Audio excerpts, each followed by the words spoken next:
Too Much Glue, written by Lefebvre, illustrated by Zack, Retz. Stories with Stays. Our art teacher says, too much glue never dries. She reminds us, glue raindrops, not puddles. And she warns me, Maddie, too much glue. But my dad and I love glue. At home, we make glue glasses, glue mustaches, and even glue bouncy balls. Mom is happy to help. So during art class, I find the fullest bottles of glue. I tip them over and squeeze. Ploop! Glue squishes from the orange tips and slops all over. Sequins and googly eyes float around in a gluey lake. Then it's time for the most important decoration. Geronimo!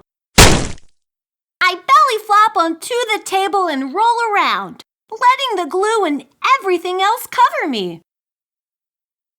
Time to go on the drying rack, I announce. But when I try to pull myself off the table, I boing right back down.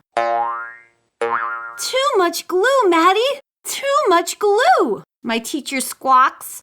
This is bad. There's only half an hour until the end of school, and all I can do is lift my head, wave my hands, and wiggle my feet. The rest of me is a plucky, stucky mess. Can somebody help me? I call.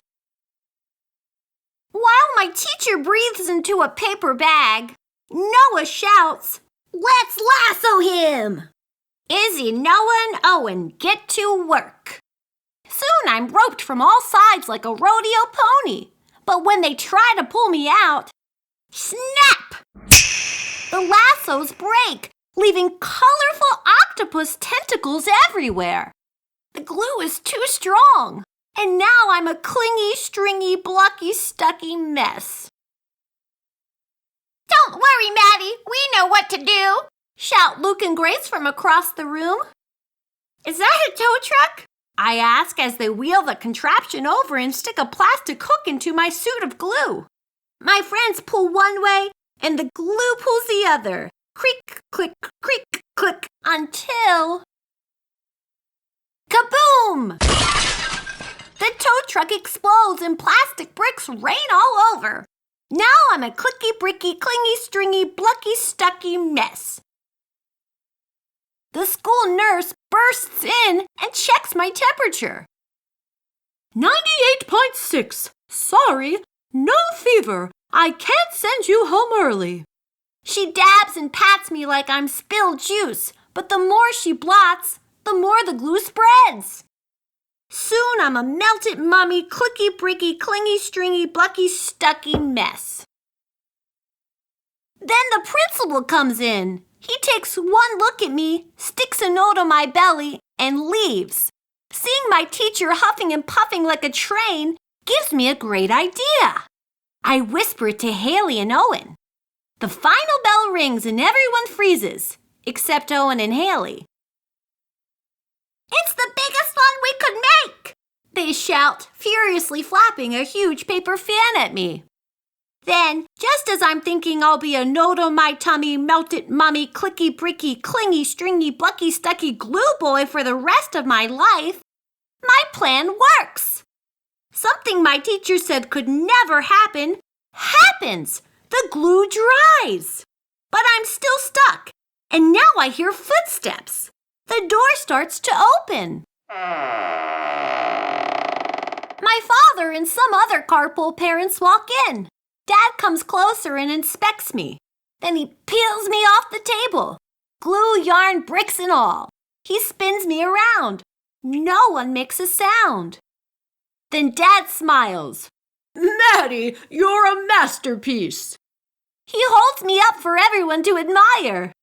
My friends all cheer. The car ride home is interesting. Mom is speechless when Dad brings me in the house, but he knows just what to do. "Well, kiddo," Dad says, Some beautiful things only happen once, and this is one of those things. He gently grips the dry glue in front of my neck and behind my collar and peels me open like a ripe banana. Now it's Dad's turn to glue, and he seals up the sides of the me-shaped work of art. I bet it would take all the glue in the art room to make a U-shaped work of art, Dad, I say. Dad laughs. Then he glues a big magnet to the back of my project and hangs it on the fridge. During dinner, we sneak peeks at my masterpiece. And after dinner, we take the principal's note very seriously. From the desk of Elmer G. Stuckey. Please encourage Maddie to use tape instead of glue. Like, share, and subscribe.